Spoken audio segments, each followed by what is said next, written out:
ask 10 people on the street what's happening in Florida when someone get a divorce, I probably will get 10 different answers. Especially some of those answers will come from television. I think you're right about that. In fact, I would go so far as to say that family law is one of the most misunderstood areas of family of law. Um, in part, that comes from the fact that people know someone, most people know someone who's had a divorce, and all those stories can be different. So that is the reason why today we are talking about this subject. We want to separate fact from fiction. We will be talking about divorce, separation of assets, alimony, especially. Thank you for watching Life in Law with David and Ella Ham. This podcast is for general informational, educational, and entertainment purposes only and is not legal advice. David Ham is a Florida licensed attorney and member of the Florida Bar. Ella Ham is not an attorney and serves as the non-attorney office manager of Ham Law. Listening to or interacting with this podcast does not create an attorney-client relationship, and prior results do not guarantee a similar outcome. This podcast may be considered attorney advertising, and the hiring of a lawyer is an important decision that should not be based solely upon advertisements. Hello, everybody. My name is Alimony. I am the Director of Operation of the Law Offices of David Liam Jr. PA. And today I have with me my lovely husband, David Ham, also the managing attorney, as well as the owner of the law offices of David Liam Jr. PA. David. Yes, thank you very much. It's a pleasure to be here on the Life in Law podcast. Pleasure to be here with you, my wonderful wife, as well as all of the wonderful titles. Our goal today is simple. If you or someone you love is involved in a Florida family law issue, we hope that you leave this show today with an understanding of how the process actually works and when is the right time to get a licensed Florida lawyer involved in your legal issue. As always, today's show is just for education. It's not legal advice. Every family law, legal family law is different. So we highly recommend for you guys to contact an attorney in your area if you need legal advice. So let's start with the basic. What will it take? What does it take in Florida for someone to get a divorce? Because so many people think that you need to have a reason to get a divorce. Can you elaborate on that? Certainly. So, as far as reasons go, you don't need more of a reason than the fact that you no longer really require or wish to be married. What you have to establish is that the marriage is irretrievably broken under Florida law, and that is something we consider as no fault. You don't have to prove that someone did something or failed to do something, simply that the marriage is irretrievably broken. Now, there is another requirement that at least one of the parties would have to have resided in Florida for a minimum of 6 months before filing the petition. And so that brings me to another point of the general process and flow of what we call a dissolution of marriage, not so much divorce, which is the common term, but it's under the statutes referred to as dissolution of marriage. The general flow begins with a petition, which along with it may require additional documents, especially where children are involved. The Uniform Child Custody Enforcement Act document has to be completed at UCJEA. And from the point of filing, you have to include the proper summons to bring the other party in. That has to be filed and served on the other party in order to bring them into the case. Generally from service, there may be there's going to be financial disclosures, mandatory financial disclosures, as well as mediation is usually required in most of the counties of the state of Florida. And you may settle or resolve it at mediation, or you may end up at trial.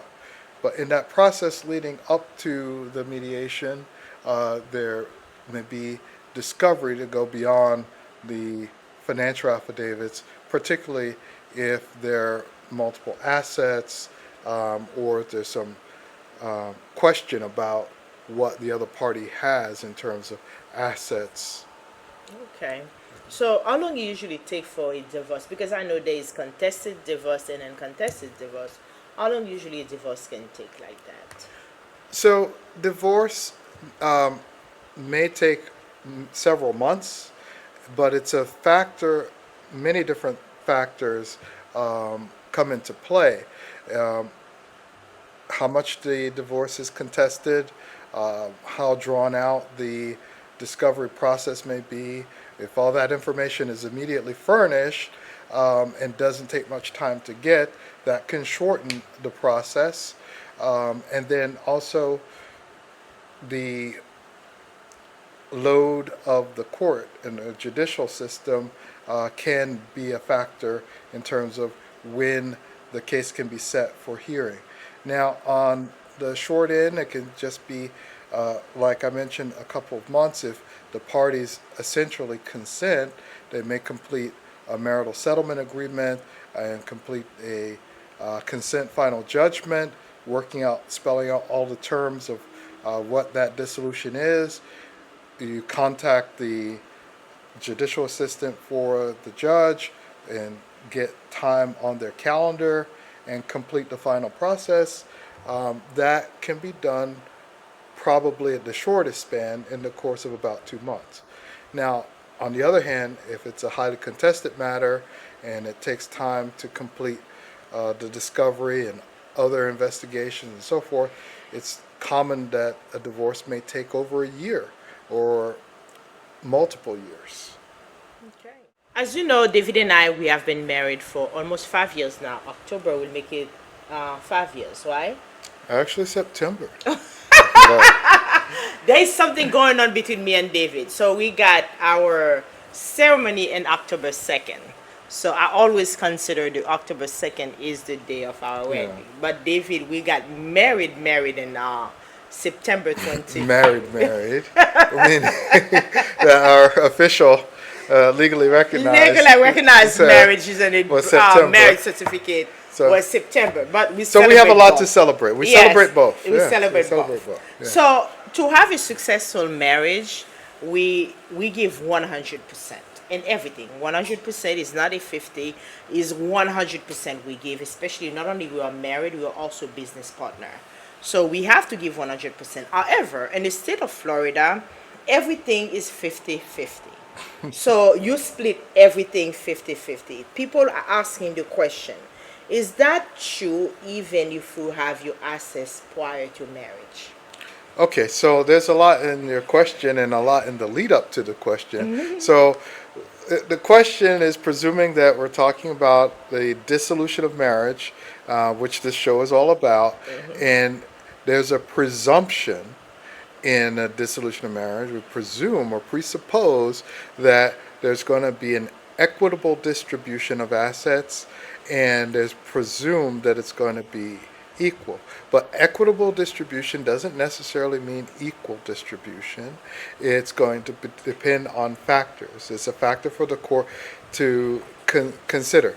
Now, more specific to your question about assets acquired before the marriage, those are considered premarital assets, which belong to the spouse who had them prior to the marriage, unless there are some circumstances that may convert that premarital asset into a marital asset. So as you can tell, this division of assets is an area of dissolution of marriage that is hotly contested, and there are many different facts and factors to take into consideration. This is where many of the arguments come about when it comes to dissolving a marriage. One of the pieces of advice that we talked about in our first episode of family law is the importance of thinking about these things before entering into a marriage and contemplating a prenuptial agreement, which may spell out how the assets may be divided if there is a dissolution at some point in the future. So, planning ahead may eliminate some things, and then even planning during. It's not too late during your marriage to also come to an agreement about how things would end in the event that there is an end to the marriage. So you heard prenuptial, and then there's postnuptial, and then there's, obviously during the course of the marriage that you can plan these things out and work them out. You and I met quite years before we started dating. So We did. and then we were best friend, and then now we have business. We end up being adventure and business partners, and then after that we start dating and get engaged, married. The rest is history. All of those period in our relationship, we have what we call our contract. We have a contract between, even though we were best friend, we become entering a business together. We had what we called our contract in the business. Like you just mentioned, you spell out everything, what decision can be made for that person, what decision can be made for that person. So when we decided to get married, even though we are best friend getting married, and then we're not planning to go anywhere, we still have what we call our contract, everything spelled out, so to make it. So having a prenuptial agreement before you get married is not because you're planning of divorce. It's default, you just preparing. It's a preparation to know that what if that happened for the children. And I even say that I see people, maybe you can explain it a little bit better. I see people before they get married, if they are different religion, they even have that in their prenup, saying that, okay, this is how I want the children to be raised. So when they have, feel like a lot of people should get prenuptial agreement before they get married. What do you think about that? Well, it's a matter of timing, and I think that many conversations, if had earlier rather than later, can save a lot of conflict Headache. and hard feelings that may arise if you have those conversations later instead of sooner. So, religion obviously is something that is very Common. emotional and deeply held, and something that can result in conflict if you don't spell those questions out. When two people are in the beginning of their relationship, often they have what people refer to as the rose-colored glasses, and they don't look at those things that can result in conflict further down the road. But at the point that you're contemplating marriage, that's a good time to take off those rose-colored glasses and to discuss the reality that you see, as well as the reality that may well develop. And so that's the discussion about prenuptial agreements. Even beyond that, this very counseling is a good idea during the course of Yes. that counseling to have discussions about these issues, which almost inevitably will arrive at some point in the relationship and marriage. Make a very good point by stating that it is imperative for you to get counseling before you get married, because I think that we did that for you at least 2 months before we get married. We sit down with a counselor to go over what is our deal breaker, what to not do and to do, and then we even go. And then some people go to the point that if they are getting a divorce, if what the alimony gonna be, especially for the stay out parents, what's gonna happen? Can you elaborate a little bit about alimony for me? Sure, but before I go into alimony, I want to mention the fact that, and take the people in to our counseling before we got married at that session. And just to give you an idea of what it is, it's conversation, like I mentioned, where we have a facilitator facilitating that conversation and bringing up questions like, what are your deal breakers? What are your preferences? What's the purpose of your marriage? Not only that, People need to I get, want you to love me, not the way you want to love me, but how I want you to love me and how you want me to love you. you see what's involved in counseling? So it was a great experience for us. I think we benefited from it tremendously, and so we highly recommend that. Now, as far as alimony, because it's a bizarre word to me, alimony. We usually refer to it as spousal support. That's actually the term in the statute, is spousal support. And there have been major changes in spousal support in the state of Florida, especially going back to 2023 when permanent alimony was eliminated. So this idea of being permanently responsible for your spouse's income and well-being, that's no longer a thing in Florida. However, there remain several different types, such as temporary, bridge the gap, and rehabilitative alimony, as well as a durational alimony or spousal support. And so each one serves a particular purpose and may last for a particular time period. And what's involved in those determinations include the length of the marriage, whether it's a short-term, long-term, would impact, or moderate term, would impact the duration of that alimony. Now, one common mistake is the idea that alimony or spousal support is something that would be automatic. It is not automatic. And so for those details, those are things that you need to discuss with an attorney prior to filing your response, or answer or counter to the petition. Okay. Even after we got married, we continued with counseling, right? Because you came to we came, each of us came to the marriage with a child. I came with my daughter, you came with your son. So we become a blending family. So we have to learn how to blend that in our to make it our family at that time. And then counseling really help us with that situation, because you spend all of your life as a single father and I spent all of my life as a single mother.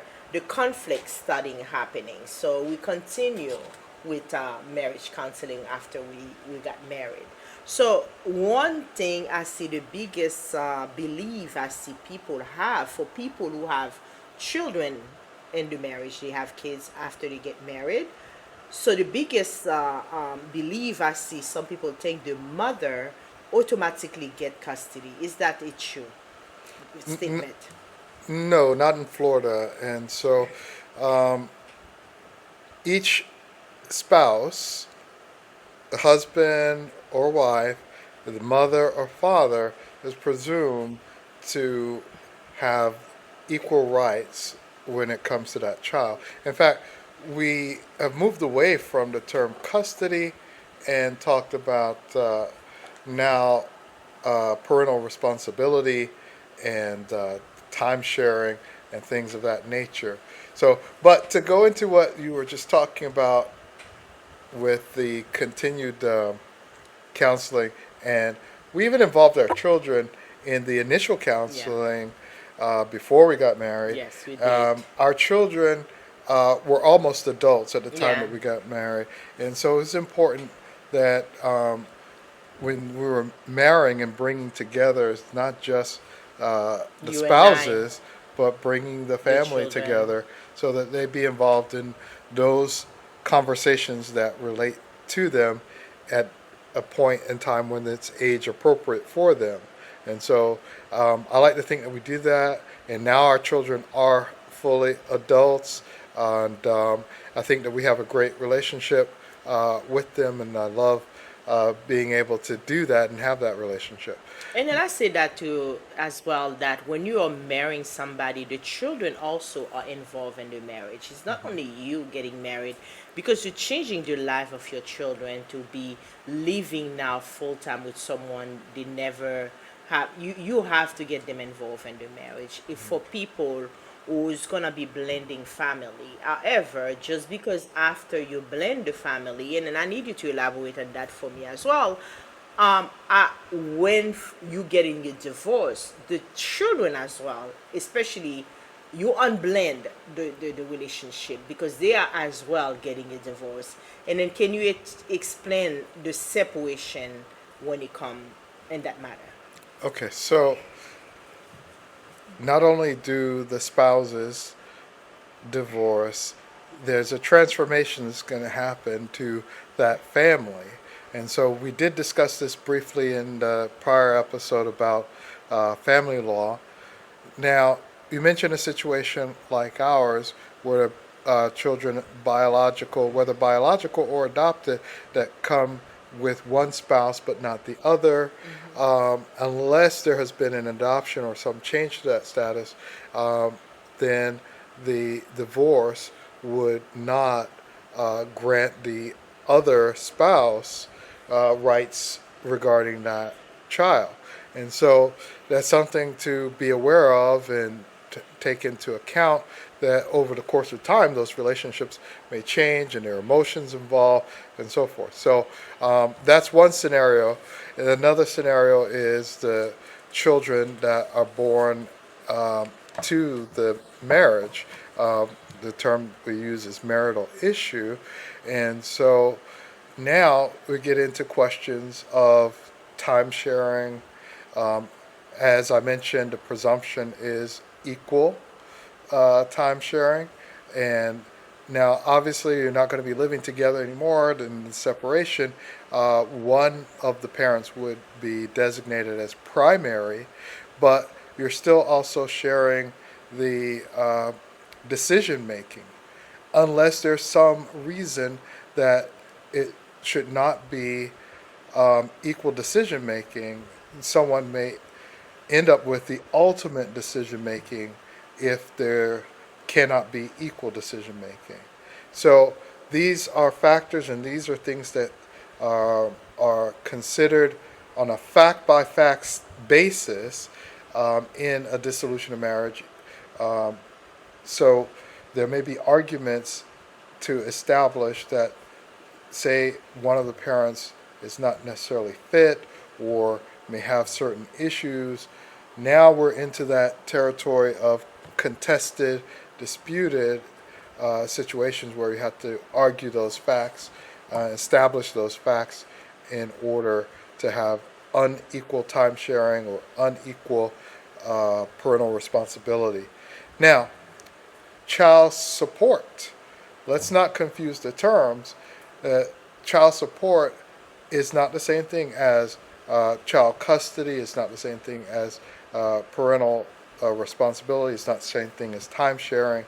Child support is an obligation that each parent has to that child, and it's according to the guidelines unless agreed or established otherwise, but the child has to be provided for according to the state of Florida, and so each parent bears that responsibility.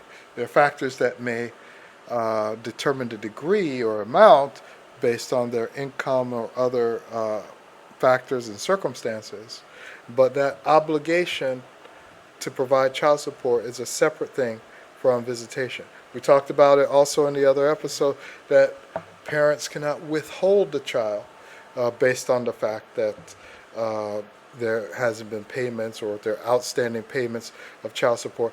That is not a basis for withholding a child.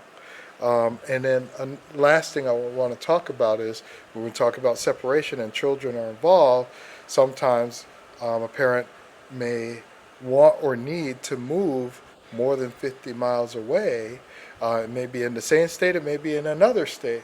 And now you have a situation where you have to petition the court for relocation. And there specific rules and laws involved in that relocation process, so it can be very complicated. That's a time to get an attorney involved. We run out of time, but don't worry, we're just getting started. Join us next week as we continue our discussion on dissolution of marriage, also called divorce. We will also take a more personal approach by opening about our own life, sharing who David and I truly are, and also what inspired us to pursue law and the experience that have shaped our journey. Thank you so much for watching and for your continuous support of Life in Law with David and Eli. I will see you